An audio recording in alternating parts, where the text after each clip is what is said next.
Mos e shih këtë videon nëse I do flokët e përcolluara dhe me maja dyshe. Për të gjitha ju që e përdorni pjastrën rregullisht, kjo është seria e parë ku ju tregoj gabimet që duhet evitoni për të pasur flokë të shëndetshëm edhe të gjatë. Pjastrimi në flokë të lagur, ky është gabimi I parë, ndaj unë I thaj 100% sa herë që bëj pjastrën. Gabimi numër 2, të neglizhosh mbrojtësin I cili është pa shplarje. Këtë nga Revlon u bëra shumë kohë që e përdor. Do ta vendos në gjithë gjatësinë.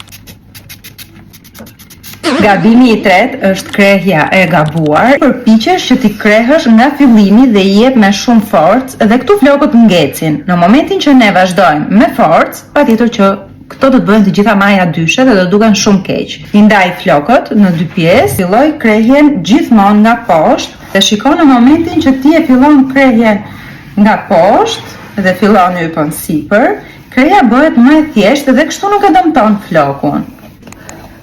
Për të mësuar teknikën dhe procesin deri në fund, e sërpostohet seria numër 2.